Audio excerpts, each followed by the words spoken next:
7 a.m., and we now make way for the Morning Watch with Reverend Dr. Dylan Toussaint. This is the Morning Watch. Listeners to Love 101 FM are advised that the views and opinions expressed in this program are not necessarily those of Love 101 FM.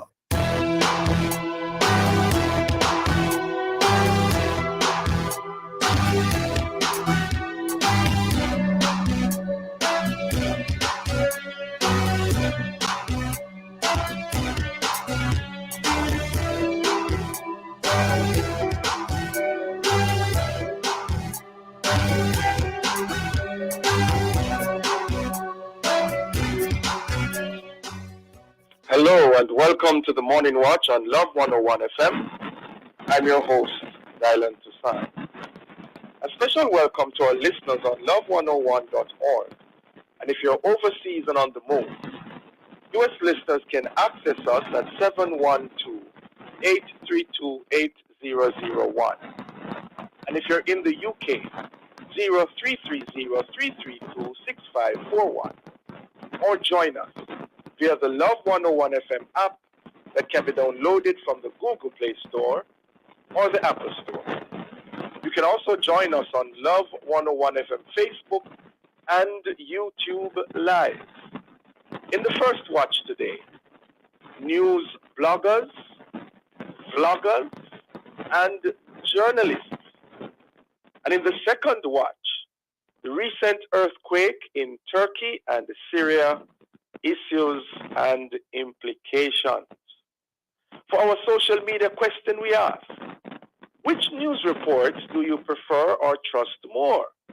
Those presented by mainstream journalists or those posted by rogue journalists, such as news vloggers and bloggers? And tell us why. We're asking you as well to share your responses on our Love 101 FM Facebook page and the YouTube channel, and also on WhatsApp 876-997-3125 using the hashtag The Morning Watch. We'll share your responses later on in the program, but before all of that, here's I quote. Good morning, good morning, good morning. Today's I quote is an integrity quote, and it says, "I can't believe what you say because I see what you do." And this is by James Baldwin. Okay, good morning, Joker. Good morning, how are you? I am giving God thanks. How are you? I'm well. I'm doing well. God is good. Great. Yeah. I guess our I quote this morning is a timely reminder that action speaks louder than words. Most definitely. Words. All right. Well said, eh? Mm-hmm. All right. The first watch will be back after this break.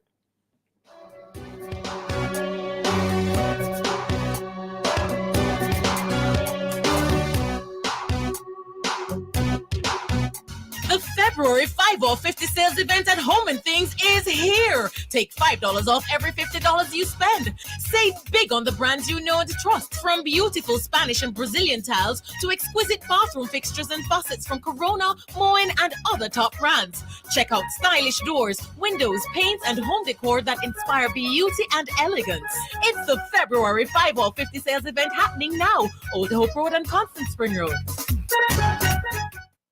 Oh, Valentine's inside at Fontana. Nobody make your love things flop. Fontana, are your one-stop shop? Oh yes. Yes, we love someone this. Perfumes, wines, teddy bears, and chocolates. It's all Valentine's inside at Fontana. Oh, Fontana. Yes, baby, love me know you want it. Perfume, wine, teddy beers, and chocolate. You better go Fontana for me. Fontana, are your one-stop shop? It's so Valentine's inside at Valentine's for me at Fontana. Calling all high schoolers and tertiary students. Passion and Purity in association with ICF presents Love Week 2023. Themed Passion, Purity, Purpose, and Love. February 13 to February 19, 2023.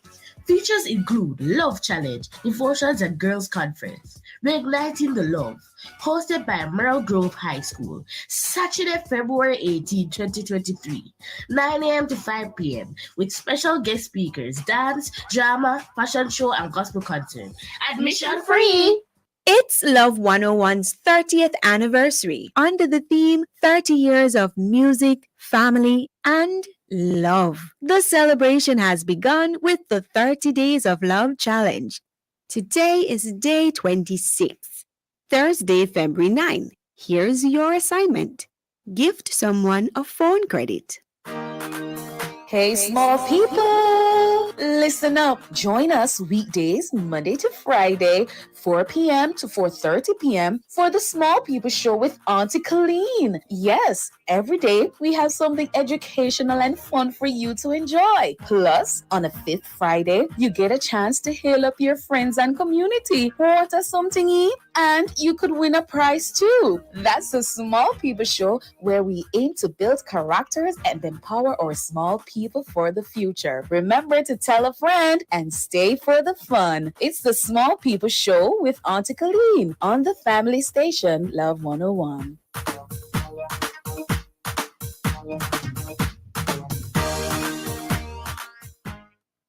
And he knows my name. Here is your opportunity to connect with someone who will listen, pray, and give guidance. It's the Ministry of Counseling and Prayer of the Edgewater Baptist Church. Please call 876-220-6474 or 876-332-7956. Weekdays between 8 a.m. and 9 p.m. Saturdays and Sundays between 8 a.m. and 8 p.m. Please talk to someone if you're finding it particularly challenging to cope during this period of crisis. Someone is waiting for your call. Please reach out today, 876-220-6474 or 876-332-7956. It's the Telephone Counseling and Prayer Ministry of the Edgewater Baptist Church. A reminder that somebody cares. Endorsed by Love 101. When I come to the end of myself, Father, carry me. Miss B, how you doing? Oh, hi there, Lizzie. But good, How the app going? Why, Miss B, that's what I wanted to talk to you about. I have been enjoying the app from them time, dear, but I tried to get a friend of mine to download the app, and she says she can't find it. Oh, Lord, Lizzie, it look like the Love app missing from the Google Play Store, And the one them have on there is the same name, but it's not the real Love FM app. True. It's a different color app me see when my friend show me. So how the new people with Android are gonna find Love now? What me fi tell my friend? Well, I hear Love FM, the real Love FM, is working on getting that sorted out. But until then, anybody with an Android can still listen Love 101 on the website, www.love101.org. Having the real, genuine Love 101 FM app with the red logo has a lot of advantage, because if you miss a program, you can simply rewind and listen back. And enough more things on the genuine, authentic Love 101 FM app with the red logo. Boy, me hope them fix it soon. And like you will have your Apple phone, enough people have Android. Me know. So let's tell everybody so them know what clock a strike. If you already have the Love FM app on your Android device, you may still use it. However, for our listeners who are wanting to download the app on your Android device, simply listen via our website at love101.org. Persons downloading on Apple devices will find the Love 101 FM app. Thank you for making it Love 101, the family station.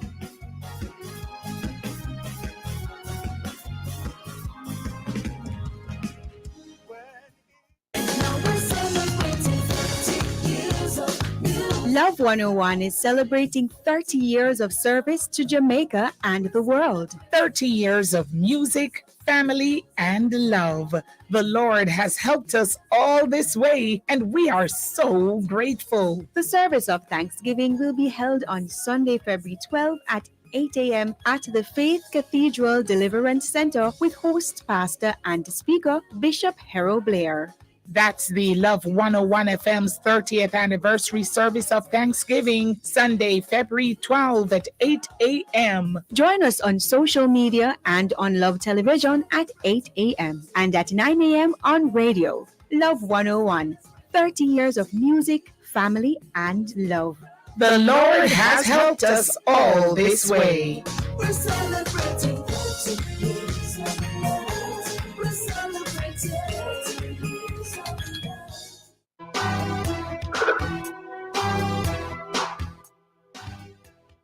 Welcome back to the Morning Watch. Thanks for staying with us. I'm your host, Dylan Toussaint.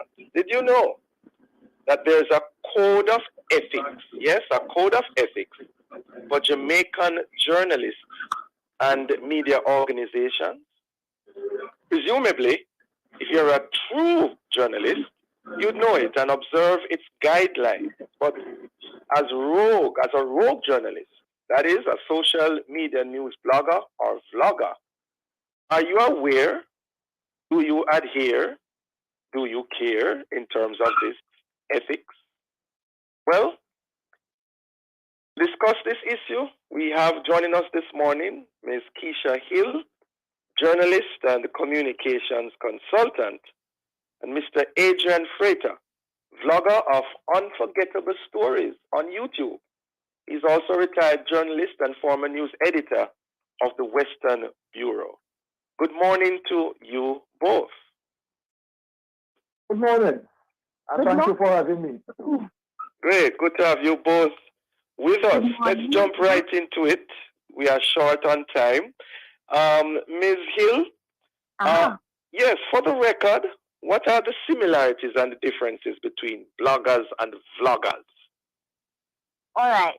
Well, basically, blogging and journalism, based on my information, are two different fields, which often leave persons a little bit confused. However, it can be similar because, blogging is more informal, while journalism is a more formal style. Well, before you go to the journalism part, Ms. Hill, vloggers vis-a-vis bloggers. Right. B versus the V. What's the distinct difference? Can you tell us that? All right. So bloggers, basically, they do not need to have a clear topic or a niche. And sometimes bloggers are also brand bloggers, meaning that they work on behalf of companies to get their traction and information out there. Mm-hmm. Right? A blogger may twist the truth or project his or her personal point of view in the article, and the blogger has to have at least correct information when they're representing a company or organization. For example, a vlogger may be talking about makeup, they may be talking about a brand juice or something to that effect. Mm-hmm. They have to be correct as well. All right. Mr. Frater, I gather that you are a vlogger with V. Many bloggers and vloggers do so for the purpose of income generation. How is that really done? Can you tell us? All right. I am basically new to that space. Oh? My motivation stems from, I've been a journalist of 40 years plus vintage. And over the years, I've done a lot of stories, very impactful stories. But over time, these stories have receded into the background as new things have come forward. So what I'm doing is I'm putting together stories that I've done over the years that I consider impactful. And they are basically for educational purposes. So I'm basically, it's just about that. I'm a journalist, retired journalist, but there's a clear distinction between a blogger, and a journalist. Mm-hmm. Blogger is one who basically puts out like written information out there, their own perspective, how they feel in a particular matter. While the vlogger would go the video route. Yes, that's where the fee comes in. Yeah, but the purpose is one and the same. In terms of, for example, a journalist, they are all into the matter of disseminating information, but they are not governed by the same. For example, a journalist is covered by certain ethical practices, while a vlogger tends to be opinionated. What we have in Jamaica is there are people who are operating in the vlogger space, who are not really bloggers and vloggers, but they are really wannabe journalists. It's a situation like you have a robot taxi operating the space of a people. Tell you what, Mr. Frater, hold that point right there. We want to hear about these wannabe journalists. We're up on a break. So be back.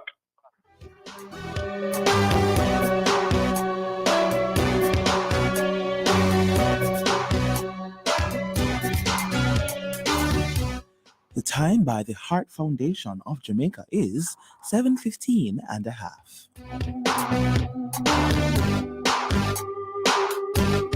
They're full of life. You're full of love. They're carefree.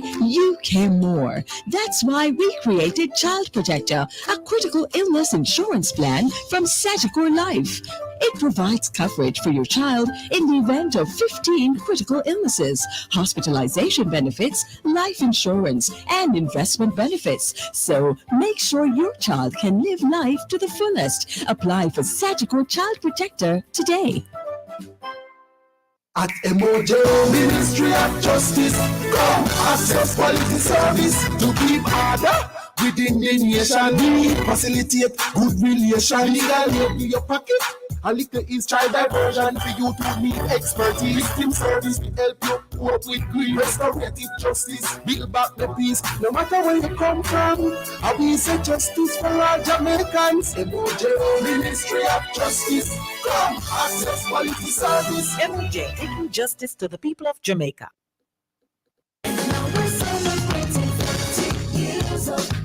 Love 101 is celebrating 30 years of service to Jamaica and the world. 30 years of music, family, and love. The Lord has helped us all this way, and we are so grateful. The service of Thanksgiving will be held on Sunday, February 12 at 8 a.m. at the Faith Cathedral Deliverance Center with host pastor and speaker Bishop Harold Blair. That's the Love 101 FM's 30th anniversary service of Thanksgiving, Sunday, February 12 at 8 a.m. Join us on social media and on Love Television at 8 a.m. and at 9 a.m. on radio. Love 101, 30 years of music, family, and love. The Lord has helped us all this way. We're celebrating 30 years of love. We're celebrating 30 years of love.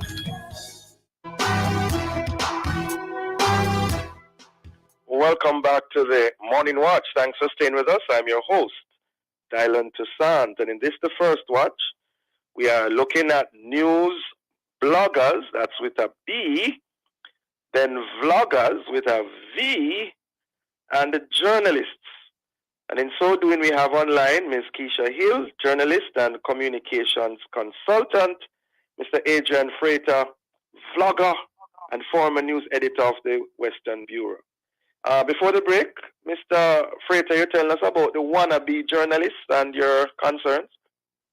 Well, the wannabe journalist is the one that is not a blogger and a vlogger. They are operating in that space, but they are not really doing that. If you are doing the right thing as a blogger, then you are not creating an issue. If you are doing the right thing as a blogger, you are not doing anything that is wrong. It's when you are occupying that space and then doing something else. There are certain ethics that govern journalism that many people who pretend to be bloggers and bloggers are ignoring. So they tend to rush, grab something and put it out there. There might be an accident somewhere, they grab it, put it up. So they are the first with the news. But is it accurate? Is it in line with what journalism calls for? So they are really calling themselves vloggers and bloggers, but are really pretending to be journalists and trying to occupy the space that should be occupied by journalists who would operate on the tenets of the profession, which will include being accurate, being fair, giving vent to both sides and things like that. So a blogger, and if you are operating properly, then there should be no crossover because the niches, you have different niches. Miss Hill, your take on that? Well, I agree with Mr. Freighter, and I agree with the fact that these rogue journalists, yes, they are taking over the space. It's not just about blogging or blogging. A lot of the information that is out there, especially with some of these rogue persons, are actually fake information. In recent times, we've seen where persons have had to come out and say, listen, this information that is circulating about us or whatever the incident or fabrication. Yes, go ahead, Miss Hill. I'm getting an echo from you. I don't know if you're on speaker. Okay. All right. I think I've fixed that now. Thank you. All right. Still there. Anyway, go ahead. Go ahead. I am not in a space where it should be echoing. Go ahead. Right. All right. So as I was saying, that a lot of this information is out there, and persons have had in recent times, even this week, Minister of Government had to come out and say, "Listen, this is not me. This information that is out there did not happen because there was a blogger who presented this information on his page to say this happened between these two ministers, and it was not true." So a lot of these persons, they want the information to get out there, not because they want to disseminate information, but as Mr. Freighter said, for monetary gain and also for the hype. Because for the hype, persons actually go to their page. And you know that YouTube and other social media pages actually pay for the number of likes and the number of hits on the pages. So a lot of these people do not care about what it is, the accuracy, as Mr. Freighter said, about the information. As journalists, we are guided by a code of ethics. We have to ensure that the information is factual, not because we are not, it is not because it is not important for us to do so, but the fact is that at the end of the day, we can also be sued. Mr. Freight has been in the business for a long time, and he knows that if the information that is presented, whether in print or in broadcast, is incorrect about someone, about a situation, those persons have the legal right to sue us. Right, Mr. Freighter? Absolutely so. But, and the thing is, because of jurisdictional issues, a blogger might say that, or not a blogger, I refuse to call him that. A wannabe journalist would say that right. They are operating in the cyberspace, and cyberspace basically has no jurisdiction. So they will get away with this. While regular media, there's an oversight body, the Broadcasting Commission, that keeps us in check. The blogger knows, the wannabe journalist goes out here and make a lot of problems, create a lot of issues, destroy people's lives, and basically get away with it. So until there is a general global fix as it relates to getting these people to be accountable for what they say, we are going to be having problems. And I am seeing it more and more in Jamaica. There are 15, 20 persons on every 20 minutes reporting on the same thing, and everybody putting a different spin because as you say, they are going after the hype. Right, Mr. Freighter. And just to interject, for example, an accident or a situation with a child may happen, and it is plastered all over social media. You're able to see the child's face, you're able to know where the child lives, you're able to know where the parents are, and the information is all over. As journalists, we know that posting about a child or a minor in any given situation is not ethical. We have to ensure that we protect the rights of the child, the rights of the individual. But these, as Mr. Freighter indicated, these rogue journalists, everything is there. It is really, to be honest, getting out of hand because there's no privacy for individuals anymore. There's no ethics. Once you have a cell phone with internet capabilities, everybody thinks that they are now, quote unquote, journalists. They can present whatever information they like, and it goes viral, and everybody knows what is happening. That's not the case. And the fearful part about it for me is that a lot of our young people, they don't subscribe to mainstream media. They are all over social media. So we have a lot of people who are constantly being fed misinformation, and this is not good. How will both of you respond to the view that that is where we're at now in terms of the world, where the world is going and where the world is at, where persons are free to exercise their views, their expressions, their creativity in the social media space. This is where we're at. This is the landscape we're in now. How you respond to that, Miss Hill? What we need to understand that where you don't have Afraid you're going first. All right, go ahead. Where you don't have responsibility, it's basically a case of anarchy. And everybody knows that anarchy does. It destroys a society. Miss Hill? All right. So with the advent of social media, also comes the advent of responsibility. And that is what a lot of persons do not understand. Recently, I made a post on one of my colleagues' page congratulating this person for an achievement. And there was someone there who responded to my post to say, this particular journalist is not biased, but all other journalists are biased. In reference to you being not biased? No. Let me tell you. Okay. A particular journalist did something really well, right? And I congratulated the person under her page. It's a female. And this particular person on social media responded to say, this lady is not biased, but all, quote unquote, all other journalists are biased. And I responded to say, you have to be careful about the use and choice of words when you are making reference, especially on social media. And the man said to me, it's called freedom of expression. And I said, freedom of expression, yes. But with freedom of expression comes with responsibility. You cannot classify all other journalists as biased. Do you know other journalists? I'm a journalist on the page. Do you know if I'm biased?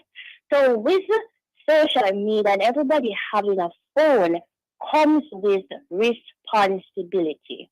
Therefore, what do we do going forward? How do we deal with this situation where you have these, what you call them again, Mr. Freighter, wannabe journalists? Because you mentioned the code of ethics, right? What else can and should be done to deal with these concerns, Mr. Freighter? Well, I believe that over time we need to draw the social media into the mainstream. We need to create our own models, because if you are operating in the Jamaican space and you are disseminating information into the Jamaican space, then you must be governed by the same regulation that governs the people. So would that come under Broadcasting Commission? Yes, but I think there are some jurisdictional issues now. They say that the internet is borderless, but I think there's something happening in terms of creating an operational framework, because if left unregulated, it's going to continue to create all sorts of problems in terms of damage to people's reputation. So I know over time they'll have to find a way.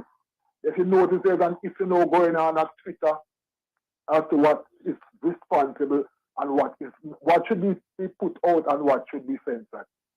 So we need to start to create borders to rein these people in. We cannot allow them to run rampant. Miss Hill, what do you think?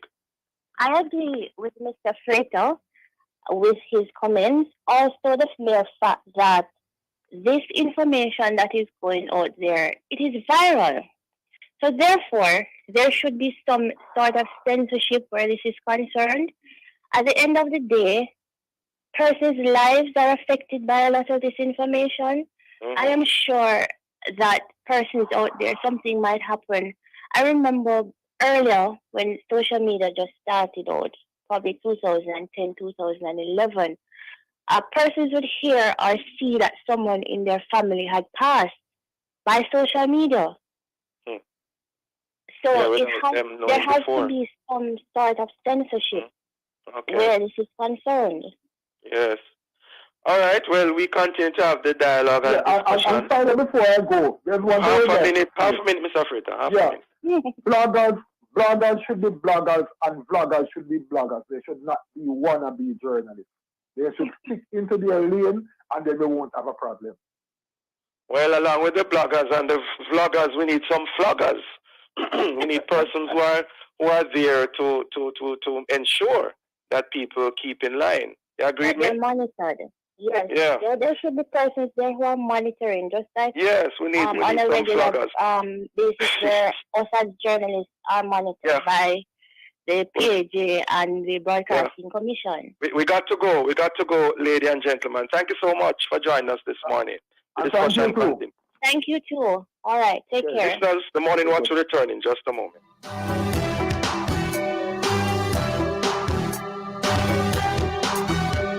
Bank Small Business Loans. Tell us your business and let's turn your ambitions into reality. The time by JN Bank Small Business Loans is 7:30 and 45 seconds.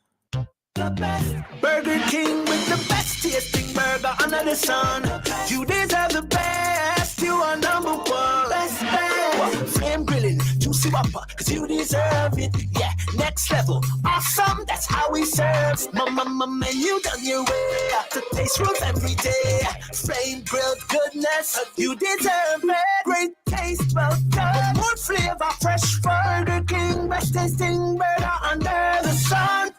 February is Heart Month. Are you taking care of your heart? Join the Heart Foundation of Jamaica in the month of February to do your part. Check your heart. Get screened and know your numbers. Check your blood pressure, blood sugar, and cholesterol levels. Look out for our screening booths in Kingston and Portmore on Saturday, February 11 between the hours of 10 a.m. and 6 p.m. Our screening locations on Saturday, February 11 will be the Village Plaza, Hilo Supermarkets in Barbican and Crossroads, the Portmore Pines Plaza. And on February 14th, Valentine's Day, come down to our head office at 28 Beechwood Avenue and feel the love from our medical team. If you've missed these screening opportunities, you can be screened on Saturday, February 25 at the Tropical Mall Plaza. Talk to us about our medical services aimed at treating and maintaining good heart health. Visit our website at www.heartfoundationja.org and become a Heart Foundation member today. Call us at 876-926-4378 or 619-700-728. Send us a WhatsApp message to 876-334-4998. The Heart Foundation of Jamaica, promoting heart health in Jamaica for over 50 years. Blue Ribbon rice means consistent quality. It's sodium-free, cholesterol-free, and fat-free. Add the consistent quality of Blue Ribbon rice to your meal today. Distributed by T. Geddes Grant Distributors Limited.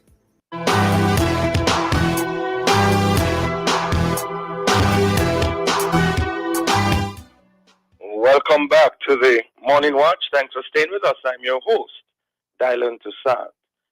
Let's now look at the newspapers to see what Jamaicans and others are saying and doing. In the Gleaner, Western leaders split on Jamaica's potential military role in Haitian crisis. Can you imagine? Also, we see a plea for pay equity. Capri lobbies for online access to public sector salaries, wants publicly listed companies to disclose wage scales. In the Observer, the Crown versus Lucifer. Chief Justice questions whether prosecution has proved case beyond reasonable doubt against Clan's gangster. And also COVID's silver lining. In the Loop News, one of Jamaica's most wanted men shot dead. And then finally in Loop News, seismologists not concerned by earthquake activity in the Caribbean. Interesting, as we will soon be dealing with that in the second watch. Well, in the meantime, coming up next, we'll read some of the feedback from our social media question. Which news reports do you prefer or trust? Those presented by mainstream journalists or those posted by rogue journalists such as news vloggers and bloggers? And we're asking you to tell us why. Leave a comment on our Facebook page and YouTube channel, Love 101 FM Jamaica, or WhatsApp 876-997-3125. We'll be right back.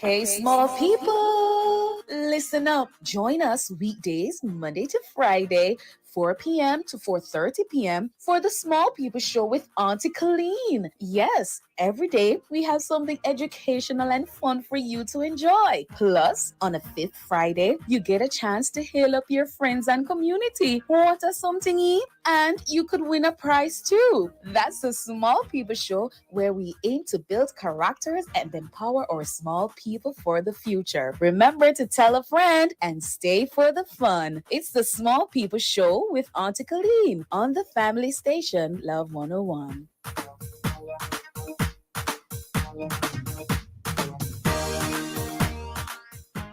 And he knows my name. Here is your opportunity to connect with someone who will listen, pray, and give guidance. It's the Ministry of Counseling and Prayer of the Edgewater Baptist Church. Please call 876-220-6474 or 876-332-7956. Weekdays between 8 a.m. and 9 p.m. Saturdays and Sundays between 8 a.m. and 8 p.m. Please talk to someone if you're finding it particularly challenging to cope during this period of crisis. Someone is waiting for your call. Please reach out today, 876-220-6474 or 876-332-7956. It's the telephone counseling and prayer ministry of the Edgewater Baptist Church. A reminder that somebody cares. Endorsed by Love 101. When I come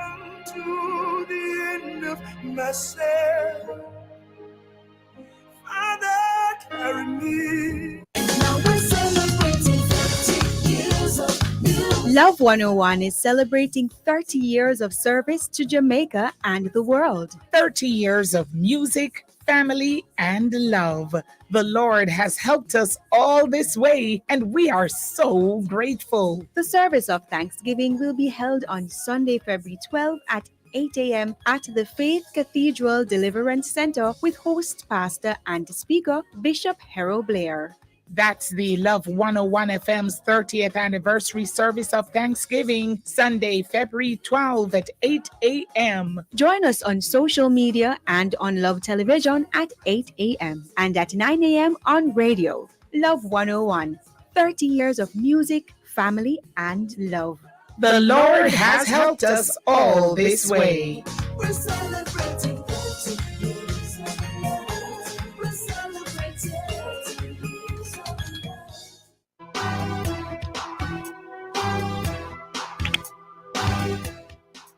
Welcome back to the Morning Watch. Thanks for staying with us. I'm your host, Dylan Toussaint. Let's now join Jukal for a look at how our Facebook, YouTube, and WhatsApp friends answered today's question. Which news reports do you prefer or trust more?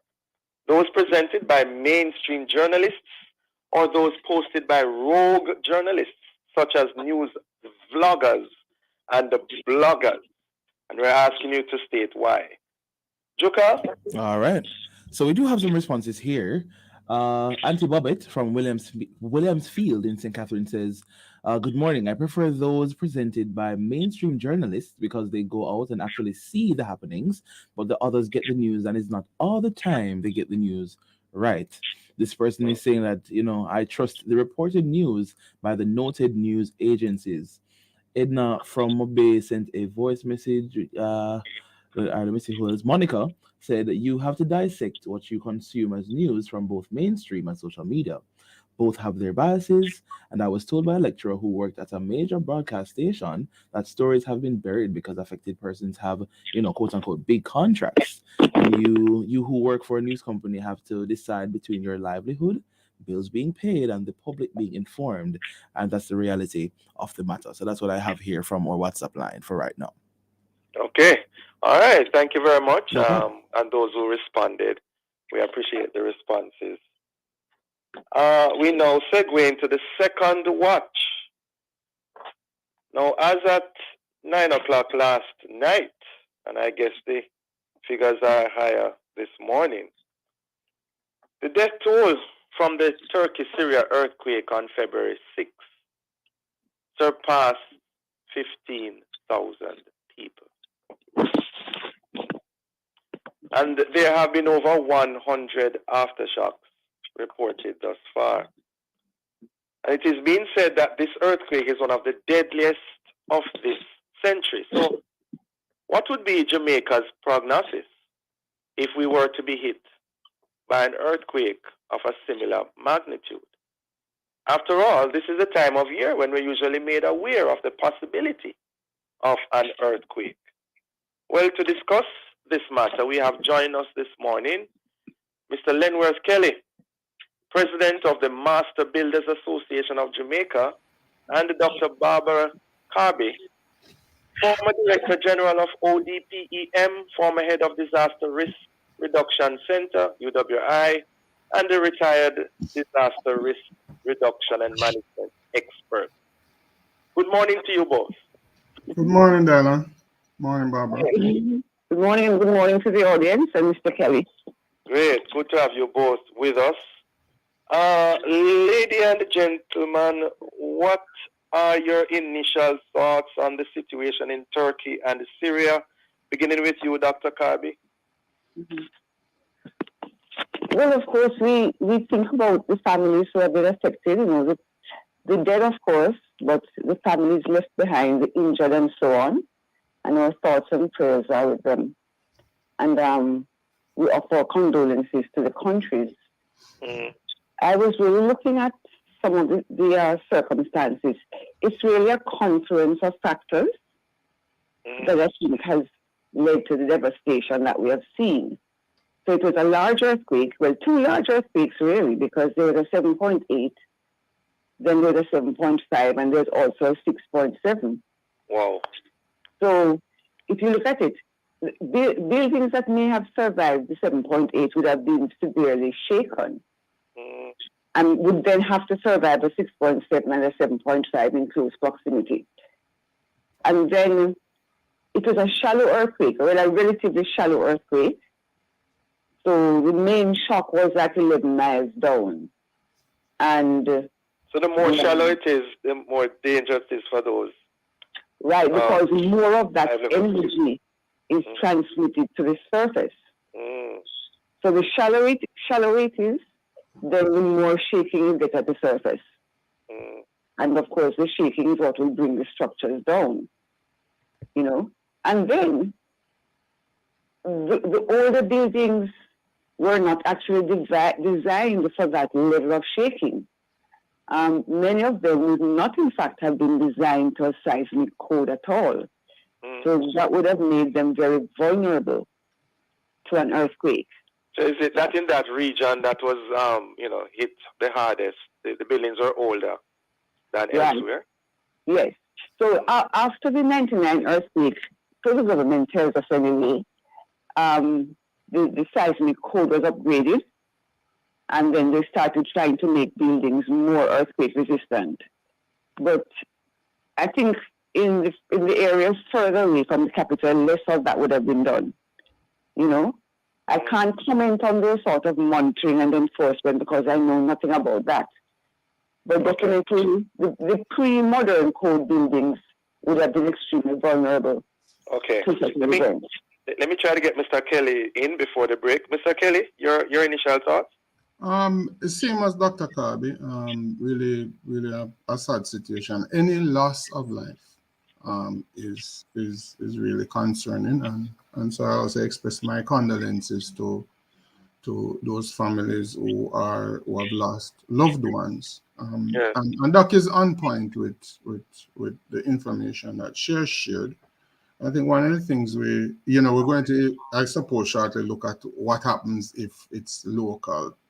Yes, certainly. A 7.8. It's pretty much like the worst your structure will experience. And as I say, it was a shallow earthquake. And what really happens is that at that energy level, what it does is look for structural weaknesses in within buildings, and so any major weakness there is just a catastrophe. And so you're also concerned about the age of the buildings, Mr. Kelly? More so, yes. Beyond a certain point, what you tend to find is that at times codes are developed and improved based on new information, new experience. Okay, tell you what, Mr. Kelly, we're up on a break, right? Hold that thought. We'll be right back.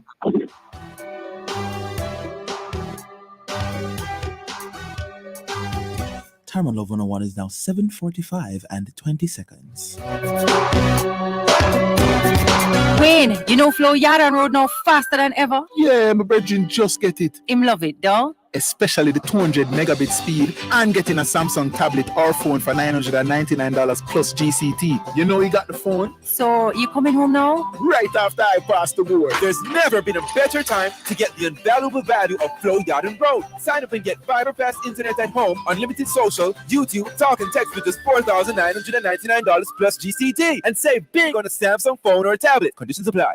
You work hard to make Jamaica a first-class destination. Isn't it time you receive the 5-star benefits? Retire smarter with the Tourism Workers Pension Scheme, a portable plan that also provides your family with financial security in case of your untimely death. It's easy, affordable, and accessible online. Retire and relax with the Tourism Workers Pension Scheme. Visit twps.myguardiangroup.com or call 876-927-4105. Guardian Life. Live secure. Live easy. From generation to generation, Jamaicans have depended on J&B Bank to make the pride and joy of providing a safe place for their families possible. Now, with no processing fees and no down payment mortgage options, you can open the door to your own sweet home, a legacy to hand to your next generation. Visit jnbank.com to get pre-approved today. J&B Bank will help you find a way.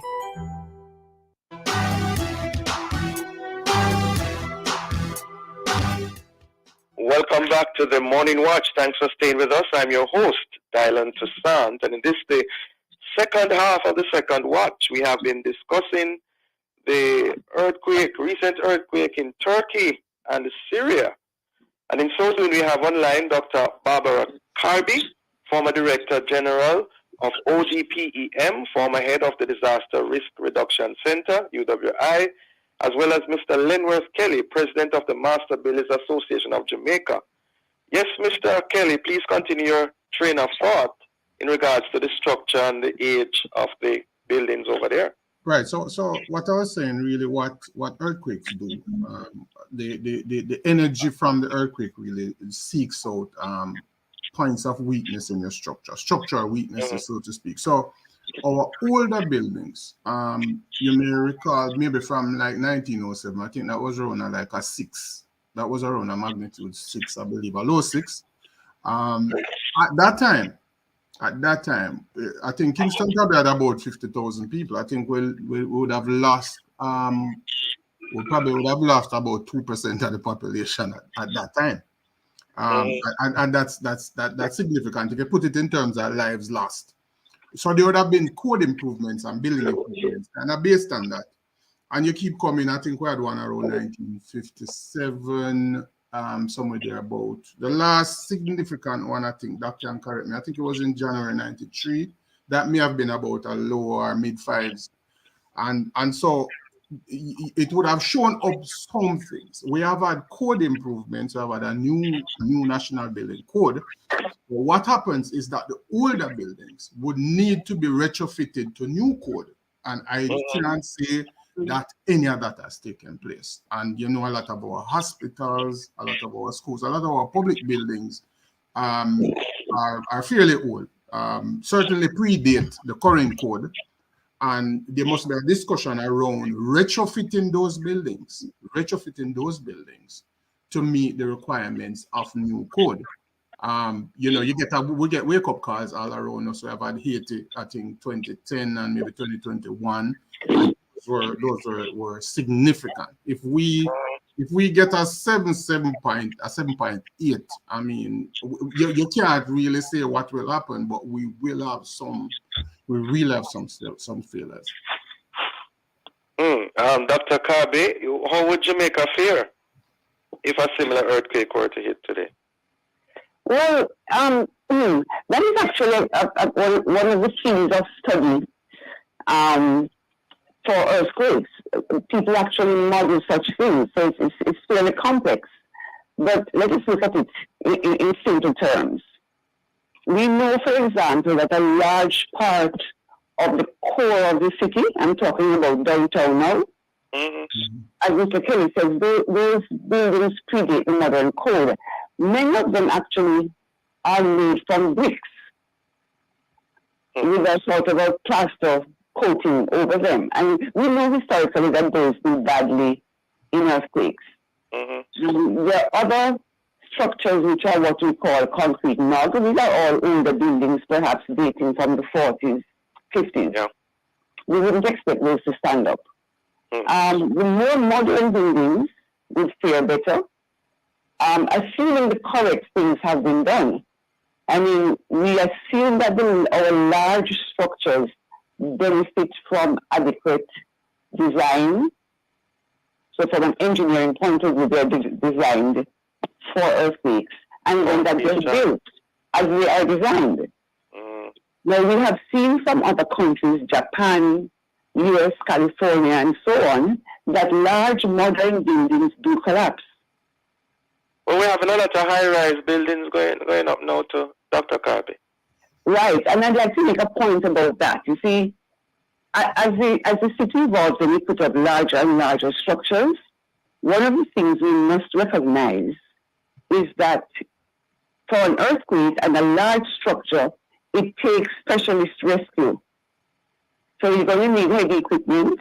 You're going to need people who are trained in what we call urban heavy rescue. For a bungalow type building, a lot of times what happens is that the community rallies around and digs people out. Because at that level, your pick and your shovel will work. If we put up high-rise buildings and the community can no longer respond in that way, you're going to have to wait for specialist structures, specialist researchers, certain rescue people, and so on. So that is something to think about. How are you going to manage that situation if we have a large earthquake? So as far as you understand it, Dr. Kirby, is that being considered when these buildings are being erected in Jamaica? Well, I have never heard it mentioned. Put it that way. I don't know. There's the management component. No, I don't think people think about that. I mean, they think about it from the point of view of the engineering. That's what the code does, and that's what the authorities look at. But in terms of what is going to happen if the building collapses, not much thought goes into that as far as I see, you know. Mr. Kelly, you want to mention that you're a master builder? Well, we should be on that. We host in the fire department on what we call a lunch hour series at 12:15 this afternoon. Anybody wants to join, just call the MAJ, and they will send them the link for that. And so response is a question we have, and these are some of the questions we're hoping the fire department can answer this afternoon when we host them. Because, you know, we do these things, you know, continually so that we can be updated. And, you know, the first thing you ask, as Doc said, are we equipped to respond? Because usually then that's an afterthought. And largely our afterthoughts come after the disaster, which is, I mean, the damage is already done. And then when that passes, everything is forgotten. So I am not comfortable that we have any adequacy to respond to magnitude earthquakes. And certainly we don't know what the ultimate is that we'll face. So it's kind of given our other challenges in terms of being able to afford certain things. You pretty much you'd have to just make a call. We kind of prepare and see if we get a good 6, can we respond to that? But it's kind of hard to say you'll be able to respond to a 7.5. And there's disaster all Having around. experienced a 7.5, it's kind of challenging, and we have other demands for the person. You see, one would have thought that Jamaica's building code was one of the best in the world. Is it not so, Mr. Kelly, or is it that it's a figment of our imagination? It is. It is modeled on the international building code. And then what we do is local application documents for local, to suit our local scenario. So it is a good code. the couple of things. You have to look at what preceded the code. So anything more than 50 years old seriously need to be examined for retrofitting. Or you're just going to say, listen, this one going to get little. However, you want to look at it. So the code is good. It's use of the code. Use of the code. And yes, we have had the code, we have the act, but we don't know that all the regulations at this point, we have all the regulations to support it, to give teeth to it are there, and that needs to be completed post haste. Right? The other thing you want to look at is how we monitor. So as Doc said, certainly for most of our larger buildings, you have professional engineers, architects, and so on to ensure that what is designed is what is built. So the designer monitors the construction and ensure. But now, in terms of our regulators, our local planning authorities and municipal corporations, we have seen where they have been stretched and have not been able to monitor the way they should. So I don't know that they can say with any certainty that all the buildings that have gone up have been done to the design, to the specification. Especially where some buildings are as well, Mr. Kelly. Almost catch up on the hillside. I don't know that that means anything by itself, Dylan. You design for that. You design your substructure to take whatever weight you're going to put there based on the soil type. You do your soil testing before the geotechnical exploration, just to make sure. So it's not so much where the building catch up. It might look away to you, but if it's properly designed, properly engineered, and properly built, then that structure should be fine. Dr. Kirby, going forward then, as we are on alert 24/7, at least should be. Any words of advice, any suggestions, any recommendations? Right.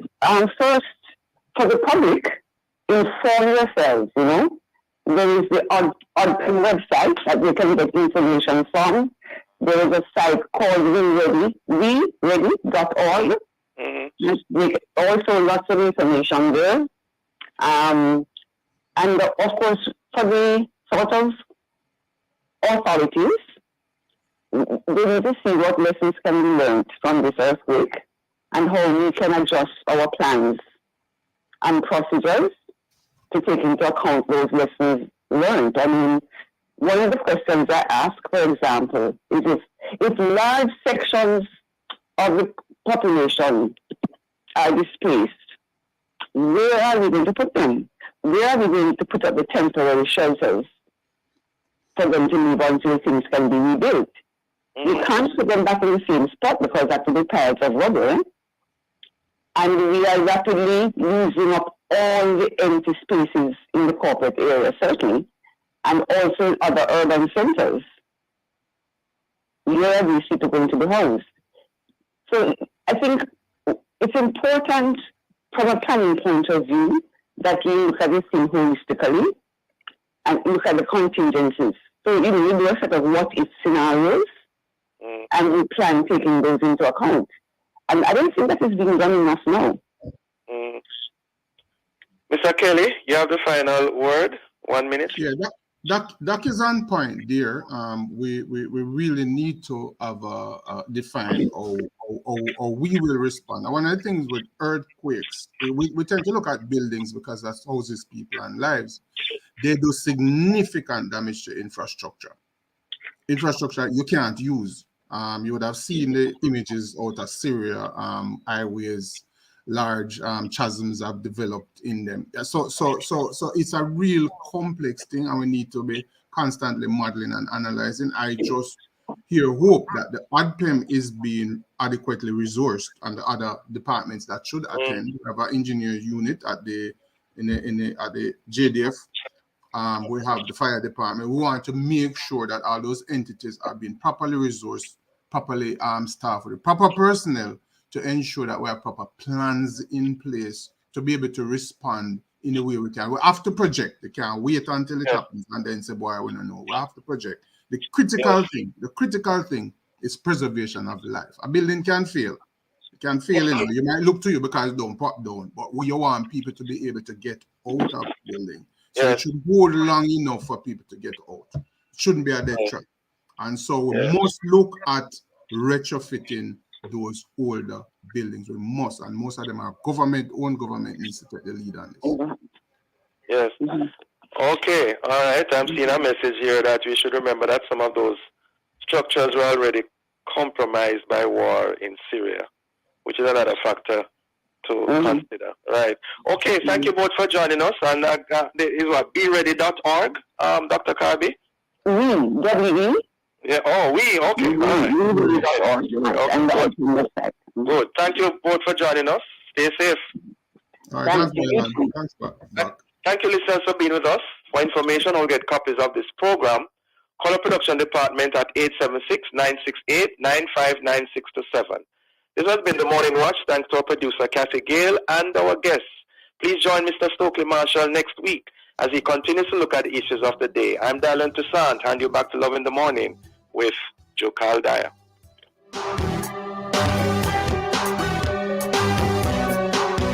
Even you could be caught in the crossfire.